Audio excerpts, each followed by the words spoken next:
in our walk with God. Sa maraming bagay. Amen. Maraming bagay ang nakakadistract sa ating pagsisilbi sa mundo ito. Hindi lamang problema, financial, trials. Amen. Maraming bagay nagbibigay ng distraction. And distraction are one of the biggest problem in our world, sa mundo ito. It's such a big issue that, sabi po niya dito, ito po ay na-report ayon sa research na 95% of people that is hard to focus. Ayon sa research, 95% ng tao na mahirap para sa kanila ang mag-focus.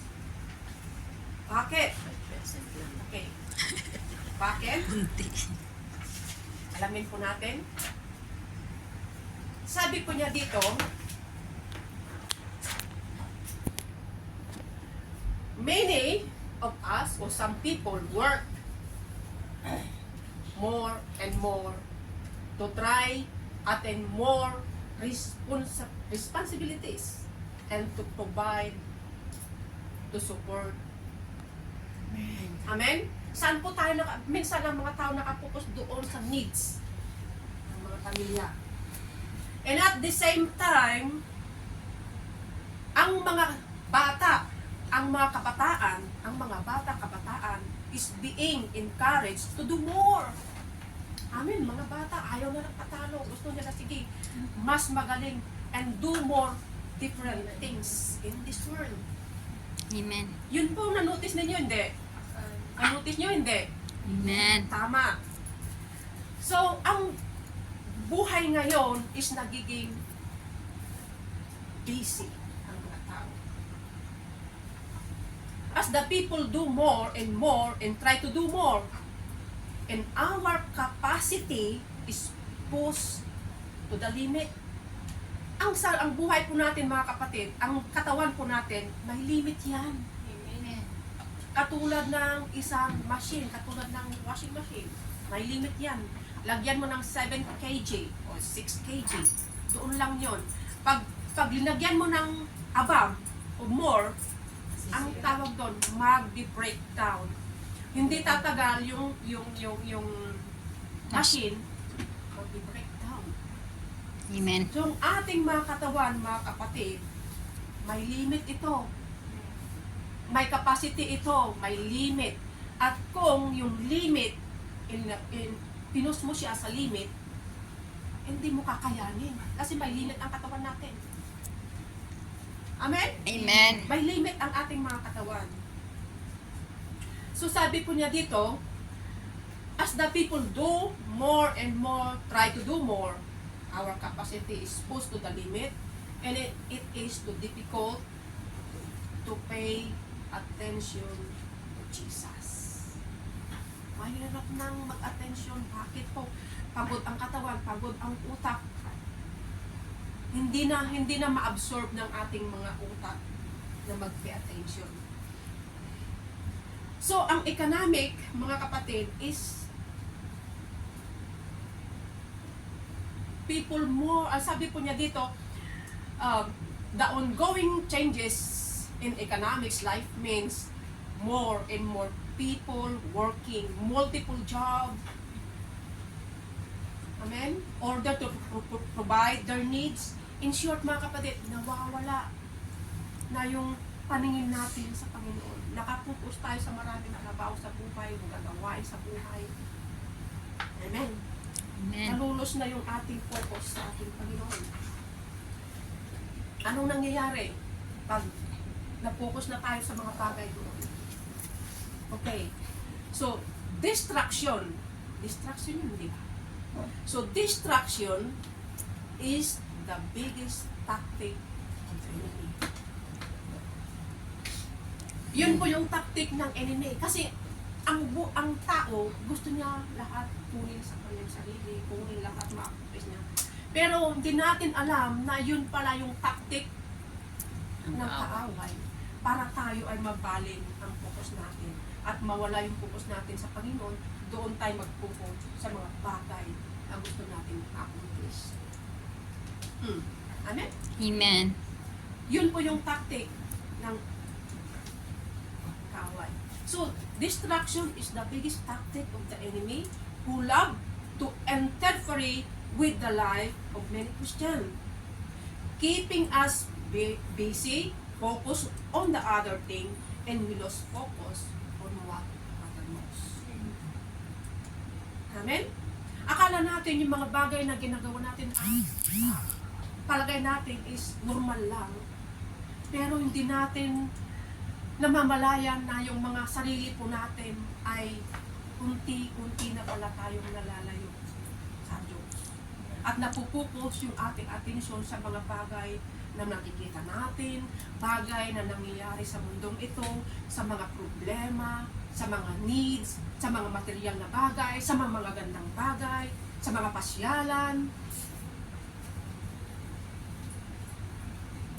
Amen? Amen.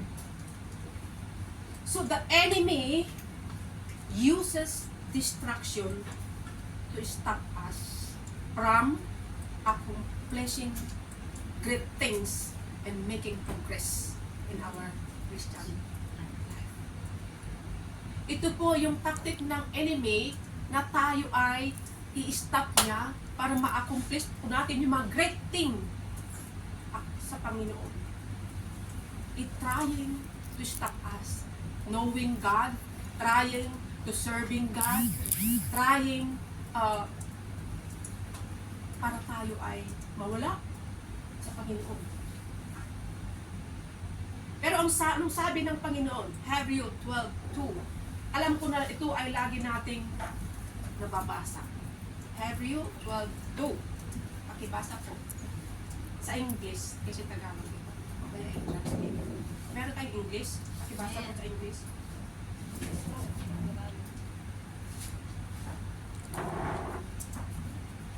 We do this by keeping our eyes on Jesus, the champion who initiates and perfects our faith. Because of the joy awaiting him, he endured the cross, disregarding its shame.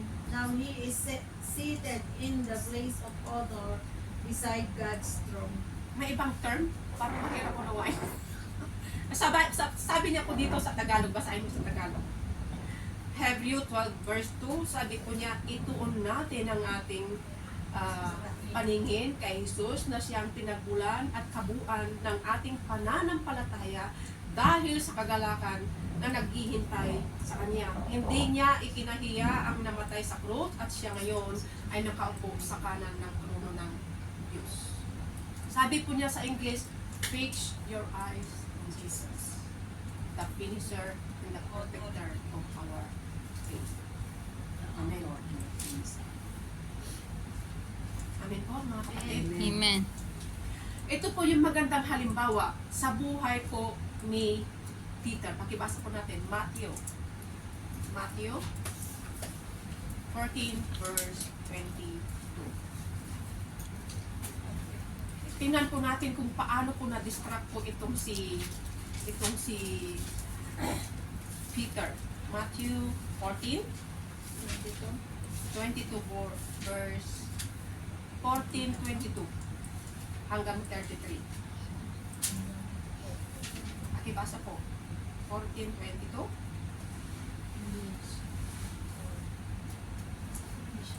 Okay, basahin ko dito sa Tagalog. Agad pinasakay ni Jesus sa bangka ang mga alagad na pinauna sa kabilang ibayo. Samantala pinauwi naman niya ang mga tao. 23. Matapos niyang paalisin ang mga ito, mag-isa siyang umakyat sa bundok upang manalangin. Nag-isa siyang inabutan doon ng gabi. 24. Samantalang ang bangka ay nasa laot. Nasa laot na. Sinalpok ito ng mga alon dahil pasalungat ito sa hangin. 25. Dahil madaling araw ay sumunod si Jesus, sa kanila si Jesus, na naglalakad sa ibabaw ng tubig. 26. Kinilabutan sa takot ang mga alagad nang makita nilang may lumalakad sa ibabaw ng tubig. Multo, sigaw nila. 27. Ngunit nagsalita agad si Jesus at sinabi sa kanila, huwag kayong matakot, ako ito. 28. Sinabi ni Pedro, Panginoon, kung talaga ikaw nga yan, hayaan mong ako'y pumunta sa iyong kinaroroonan dyan sa ibabaw ng tubig. 29. Sumagot siya, halika. Mula sa bangka ay lumakad si Pedro sa ibabaw ng tubig papunta kay Jesus. 30. Ngunit nang mapansin niya na malakas ang hangin, siya ay natakot at nagsimulang lumubog. Panginoon, sagitin niyo ako. Sigaw niya. 31. Agad siyang inabot ni Jesus at bakit ka nag-aanlangan? Napakaliit ng iyong pananampalataya. Sabi niya kay Pedro. 32. Pagkaskay nito sa bangka, tumigil ang hangin at sinamba siya ng mga nasa bangka. Tunay nga pong kayo ang Diyos, sabi nila. Okay. Amen. Si Pedro, mga kapatid, nung nakatuon siya sa Panginoon, ang ganda ng lakad. Ang ganda ng lakad. Ang isang Kristiyano, pag nakapokus sa Panginoon, ang ganda ng serve niya sa Panginoon. Ang ganda ng serve, ang ganda ng flow. Talagang is producing, talagang growing. Ang ganda niyang magsulit. Halimbawa, ang ganda ng takbo ng kanyang buhay spiritual. Namumunga siya. Nagfo-flow ang kanyang buhay spiritual. Nakatuon sa Panginoong Jesus. Ang isang Kristiyano. Ganon ang isang Kristiyanong nakatuon sa Panginoon. Ano man ang nangyayari, nag-flow, nag-growing, talagang anointing, nag-flow sa kanyang buhay. Sapagkat nakatuon sa Panginoon. Maraming revelation. Talagang talented. Nakikita natin, namumunga, nag-produce. Ang isang Kristiyanong nakatuon, Panginoong Jesus. Amen po? When the time come, the destruction come, anong nangyari? Sa 30. Sa 30, sabi po niya, ngunit nang mapansin niya na malakas ang hangin, siya'y natakot at sinimulang lumubog. Panginoon, sagipin niyo, sigaw. Ang isang Kristiyano, katulad ni Peter minsan, na pag dumating yung distraction sa buhay po natin, ang buhay nating spiritual, unti-unting lumulubog na hindi natin namamalayan. Amen. At pag ang buhay nating Kristiyano, mga kapatid, ay lumulubog,